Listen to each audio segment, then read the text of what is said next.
The Fiat BR.20 Cicogna, meaning stork in Italian, was a medium bomber that was operated by Italy during the Second World War.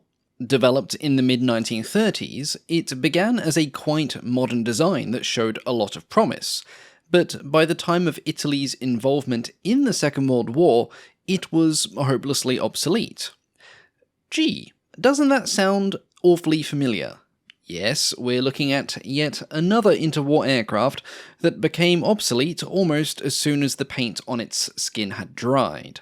Now, ironically, for an aircraft that became quickly obsolete, its origins came from a desire to avoid obsolescence in the first place. By the mid-1930s, Italy's Air Force, the Regia Aeronautica, had recognized that its bombing fleet was quickly becoming outdated. Indeed, everything in the Regia Aeronautica was becoming rapidly obsolete. The rapid pace of progress in aircraft development overseas meant that even its newest bombing aircraft, such as the three-engine Savoia Marchetti S-81 or the Caproni CA-133, wouldn't be competitive for very long. However, Italy was also at a crossroads on where to take its bomber development. Britain, France, and Germany each appeared to be taking a different approach, but each of them was also experiencing the growing pains of adjusting their air force to the ever-advancing technology that was becoming available to aircraft engineers.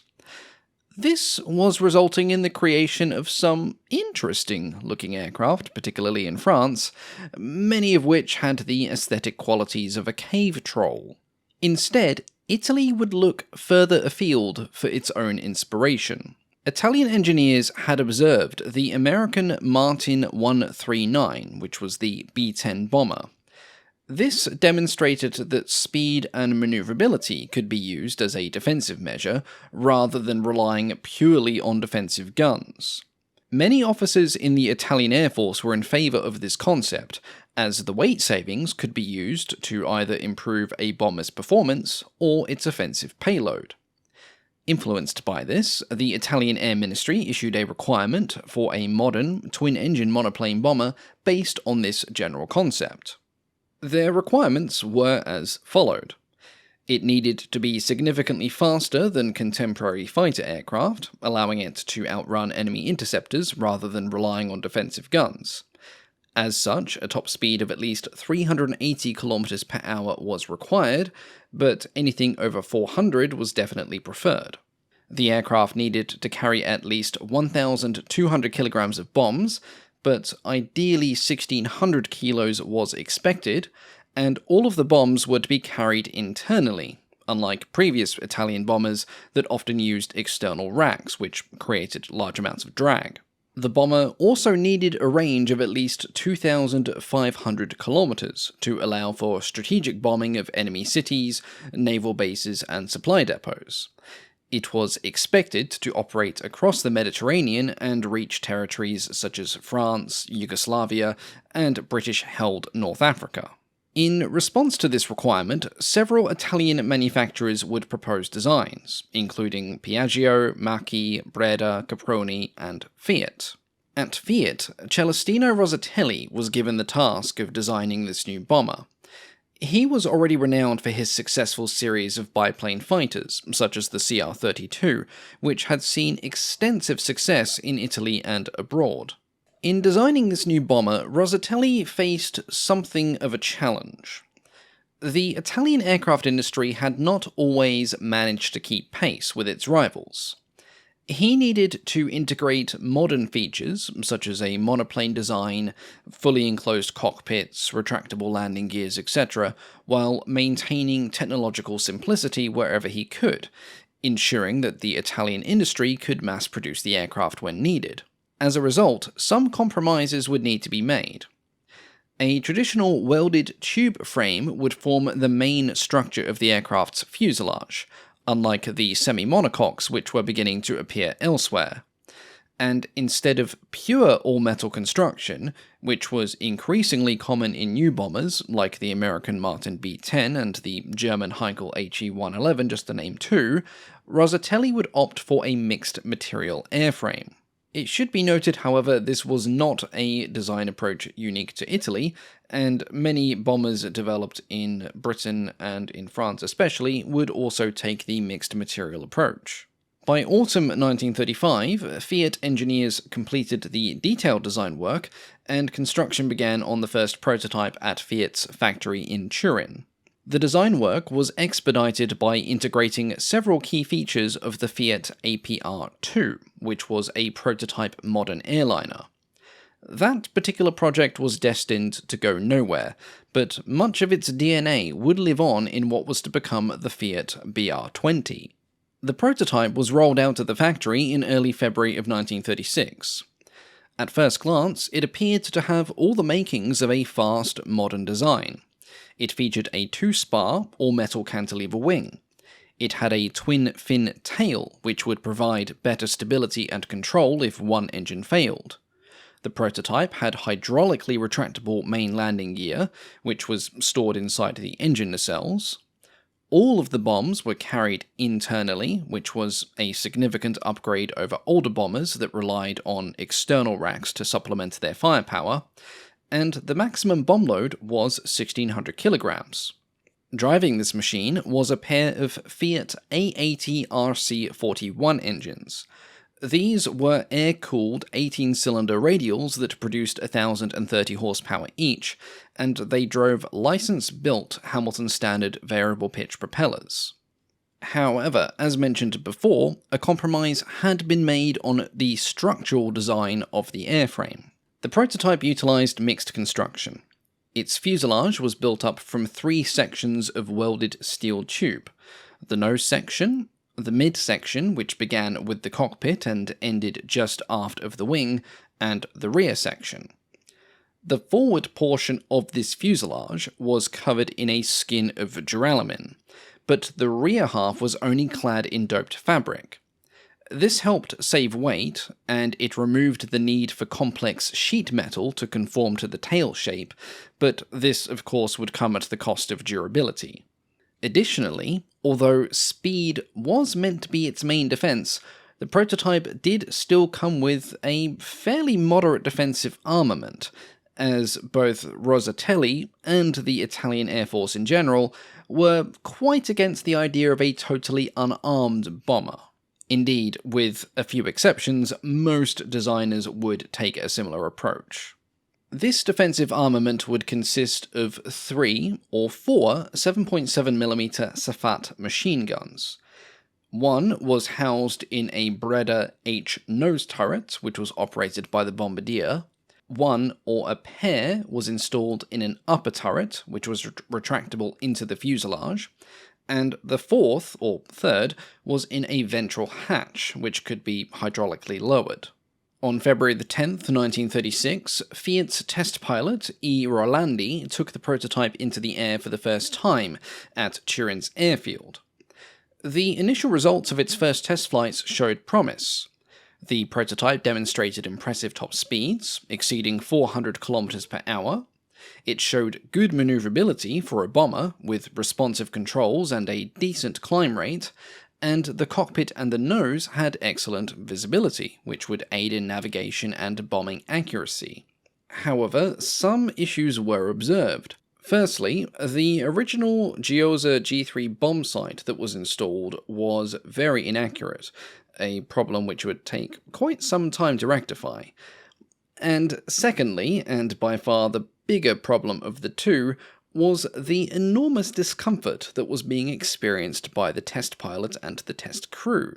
The Fiat engines vibrated excessively, transferring stress to the airframe and wings, and which themselves transmitted said strong vibrations to the controls, and thus the hands of the poor pilot holding them. The vibration caused a lot of in-flight discomfort, and it made long-range test flights utterly exhausting for the crew. Improvements would be introduced to address this, including new engine mounts using rubber to absorb said vibrations, but even on later production models, this problem would persist to some degree. Despite this issue, the pros of the prototype definitely outweighed the cons, And 5 weeks after its first teeth-rattling flight, the BR-20 prototype was transferred to the Experimental Testing Center in Guidonia. There, the Italian Air Force was impressed with the aircraft's speed and maneuverability, and they approved it for mass production, with the type receiving the official designation of BR-20, the BR standing for Bomber Rosatelli. Production progressed quite quickly, and by September of 1936, the first production aircraft were rolling out of Fiat's factory. Compared to the prototype, the BR-20 featured several improvements which had been recommended after the official evaluations at Guidonia. The nose section was slightly reshaped for better aerodynamics. The twin tail was reinforced to reduce stress and improve handling. The center section of the wing was also strengthened due to the high engine vibrations, and, as mentioned before, the engine mounts themselves were redesigned to reduce vibrations and wing stress, though this was only partially successful. The crew was now finalized at 5. You had a pilot, a co-pilot/navigator, a bombardier/front gunner, a radio operator, and a upper and lower rear gunner. Along with producing these BR-20s for the Italian Air Force, Fiat was soon tasked with designing a specialized version of the new aircraft. The Italian fascist government was very fond of promoting aerial races and record-breaking flights to showcase its newest aerial innovations, and as a result, a special version of the BR-20, the BR-20A, was developed for the East Damascus-Paris air race of 1937. The nose of the aircraft was lengthened and reshaped, the gun turrets and ventral hatch were removed and the openings were faired over. The bomb bay was converted into a massive fuel tank, increasing the total capacity to nearly 8,000 litres, and this extended the aircraft's theoretical range to just under 6,200 kilometers. 2 production BR-20s were taken from the factory and converted to this new specification for the 1937 air race.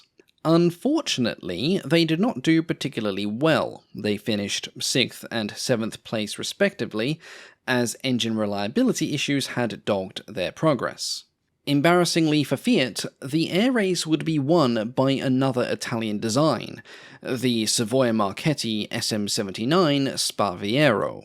Though it was not initially conceived as a military design, the SM-79's performance quickly caught the eye of the Italian Air Force.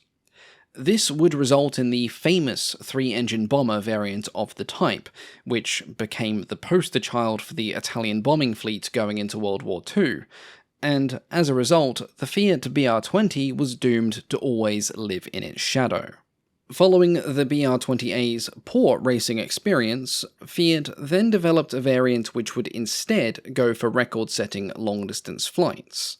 This was known as the BR-20L, and as far as I'm aware, only one example of this was ever built. This aircraft featured an enclosed tailwheel and a new experimental autopilot system to help reduce pilot fatigue. Unlike the BR-20A, which had massive fuel tanks, the BR-20L had a moderate increase in fuel capacity, instead focusing on overall weight reduction to improve its range and performance. Only one notable event surrounded this aircraft. In March 1939, the BR-20L, piloted by M. Laudi, completed a 4,463-kilometer non-stop flight from Rome to Addis Ababa in Ethiopia. This was a highly publicized event, during which the aircraft clocked an average speed of 391 kilometers per hour, but its record did not stand for particularly long. Now, going back to the production of BR-20, the type first entered service in the autumn of 1936. At the time, the sleek Fiat was one of the most modern bombing aircraft in the world, and as such it would receive an early baptism of fire during the Spanish Civil War. In June of 1937, 6 BR-20s were withdrawn from the 7th and 13th Stormo of the 13th Bombardment Group and sent to Guidonia, where crews were trained before departing for Spain. There, they were assigned to the 230th High-Speed Bombardment Squadron, based near Seville. In September, the unit then transferred to Soria, and later merged with the 65th Attack Squadron, which used BA-65 bombers, to form the 35th Bomber Group. After a brief working up period, combat operations began on November the 26th. Typically, the BR-20s conducted high-altitude daylight bombing missions, operating above 4,000 meters. This made interception by Soviet-supplied Polikarpov I-15s and I-16s incredibly difficult. Often flying without any escort at all, the BR-20s relied on their high speed and altitude for safety, and it worked. Between November of 1937 and July of 1938, not a single one would be lost to enemy action, and only a single airframe would be written off during a takeoff accident. In July 1938, 7 additional BR-20s would arrive in Spain, reinforcing the 35th Bomber Group, and some of these appeared to have an improved defensive armament, with 12.7mm machine guns replacing some of the 7.7mm guns.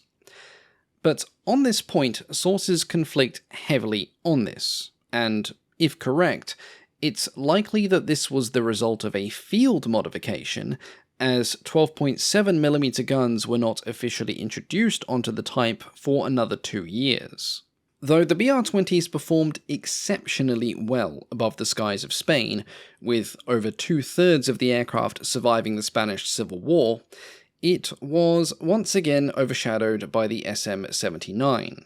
Almost 100 of those aircraft had been shipped out to Spain, compared to just 13 of the BR-20s, and as a result, the BR-20 was eventually relegated to the role of reconnaissance during the last year of the conflict. At the end of the Civil War, the 9 surviving BR-20s would be handed over for use in the Spanish Air Force, rather than being retained by the Regia Aeronautica. This was partly due to a reluctance on Italy's part to take them back, as although the BR-20 had impressed the Spanish, it had not impressed one of Italy's other allies, Japan. During Japan's invasion of China, the Imperial Japanese Army faced a shortage of long-range bombers. At the time, the Imperial Japanese Navy was the only service that could field such aircraft, and owing to the metaphorical and often literal hostility between the Army and Navy, the Navy wasn't going to share.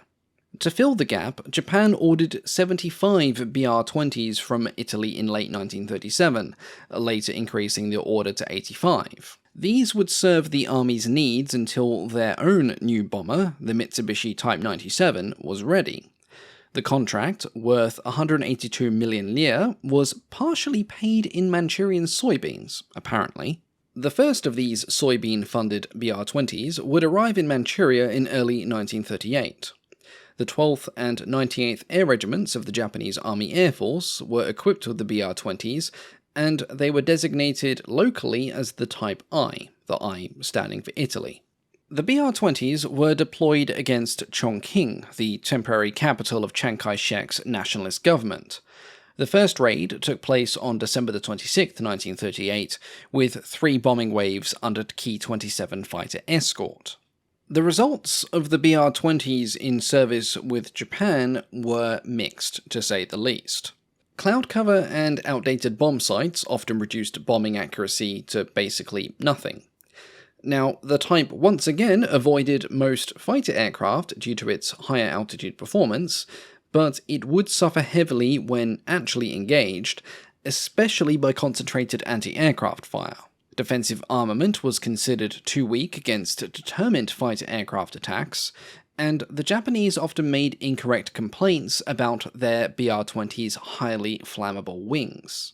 Some of these reports had claimed that the wings of the BR-20 were fabric-covered, which was not the case, and thus prone to fires. The real reason was the same thing that made most of Japanese aircraft highly prone to bouts of self-immolation as well, and that was the complete lack of any armor or self-sealing fuel tanks. The main thing, though, that caused the BR-20 to lose favor with the Japanese army was not a fault of the design at all, but that of logistics. Spare parts were running out quickly, and shipping more from Italy to Japan and then to the Chinese front wasn't exactly the fastest process, and within less than a year, only 39 of the 85 BR.20s that were delivered were still serviceable. Some had been lost, but many more had been cannibalized for parts. By mid-1939, the Mitsubishi Ki 21 was now beginning to appear, and the BR.20s were gradually replaced, with the last being withdrawn from Japanese service by year's end. By this point, the BR.20 was already beginning to show signs of rapid obsolescence. However, production would continue with a modernized variant, the BR.20M. The nose section was rounded and extended to improve aerodynamics and available crew space. The bomb aiming equipment was updated. The upper turret was replaced with a fixed Breda M1 turret featuring a single 12.7mm machine gun, instead of the old retractable turret with twin 7.7mm guns. The tailwheel was now fully enclosed for better aerodynamics. The landing gear received upgraded hydraulics, and further reinforcements were made once again to the wing and the engine mounts to try and curb the engine vibration problem. The BR.20M was the most widely produced variant, seeing combat in the Battle of Britain, North Africa, and even on the Eastern Front. In October of 1940, two Italian bomber units, the 13th and 43rd Stormo, were deployed to Belgium as part of the Corpo Aereo Italiano. Their mission was to support the Luftwaffe in operations during the Battle of Britain. In this, a total of 80 BR.20 bombers would be sent, but things went poorly from the start. The journey itself from their bases in Italy into Belgium proved a challenge. Several aircraft were forced into emergency landings due to poor weather, and it soon became clear that the Italian air crews lacked proper navigational training. The bombers were also poorly equipped for instrument-only flying, making nighttime operations especially dangerous.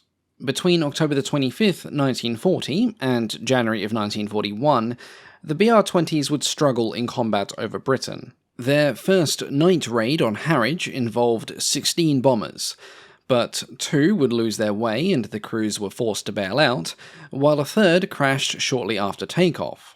A daylight attack on Ramsgate followed on October 29th, and another on Harwich on November 11th met fierce resistance from RAF Hurricanes of numbers 17, 46, 249 and 257 squadrons. Of the 10 BR.20s sent on the latter attack, 5 were shot down along with several escorting CR-42 biplanes. The Italians then switched to a night raid-only policy, focusing on attacks against Harwich and Ipswich, but accuracy was poor and the missions had little impact. In an effort to improve performance, some of the crews were sent for instrument flying training, while others received instructions from the Luftwaffe, flying Junkers W-34 trainers. However, the German offensive against Britain was winding down. The 43rd Stormo was withdrawn back to Italy on January the 10th, and the 13th would follow by the end of the month. At home, the type's performance was a real cause for concern. The BR.20 had proven to be completely inadequate against the Royal Air Force. Not only did it lack armour protection or self-sealing fuel tanks, but its speed advantage had been eaten away by the new monoplane fighters being fielded by the RAF. Combat operations had soon revealed that air crews were woefully undertrained, and in poor weather, a remarkably common occurrence over the English Channel funnily enough, the BR.20 was found to be ill-equipped for instrument-only flying. Its poor performance during the Battle of Britain had shaken the Regia Aeronautica's confidence in the design, but with other theatres of war quickly opening up, they had no choice but to continue fielding it. The BR.20s, particularly the BR.20Ms, were used in Italy's campaign against Greece from October 1940 onward. They supported ground forces and bombed Greek supply lines.